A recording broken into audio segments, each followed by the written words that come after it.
मार्च 8 रे विश्व महिला दिवस नहीं गंजाम महिला शक्तिर निष्पत्ति प्रतिभाधारी महिला को दिज्व सम्मान।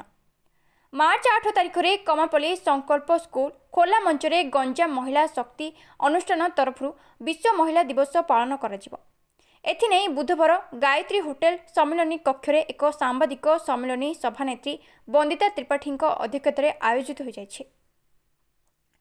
महिला दिवस रे विभिन्न क्षेत्र में सुनाम अर्जन करथिबा बहु प्रतिभाधारी महिला मानकु महिला शक्ति सम्मान रे संवर्धित कराजिबा लागि स्थिर होइथिबा एठारे सभानेत्री त्रिपाठी सूचना देथिले। सेहिपरि विभिन्न प्रतियोगिता सह लटरी उठाण और सांस्कृतिक कार्यक्रम कराजिबो बोली से कहिथिले। संपादिका प्रज्ञा पंडा एठारे कार्यक्रम नहीं सूचना देथिले। महिला दिवस रे मुख्य आकर्षण भाव में ख्यातनामा क्रीड़ाविद तथा दौड़राणी दुती चांद, चलचित्र अभिनेत्री भूमिका दास और वेद विदुषी सान देवी प्रमुख जोग देवर कार्यक्रम रहिथिबा संपादिका पंडा कहिथिले।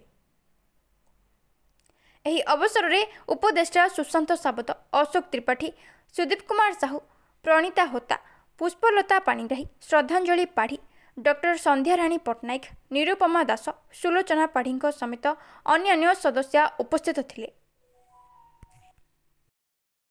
मु वंदिता त्रिपाठी महिला गंजाम महिला शक्ति ग्रुप ऑफ ऑर्गेनाइजेशन को लेकिन आम गठित करूँ।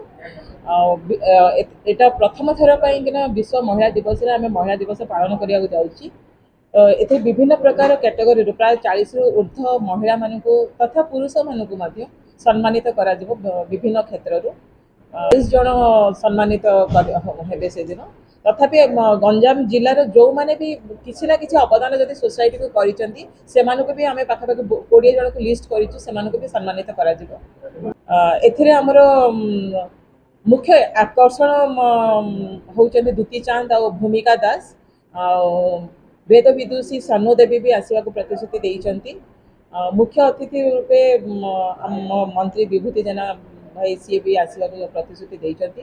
तथापि तथा अन्य आमर एमएलए माने भी प्रतिश्रुति देते आसवाई।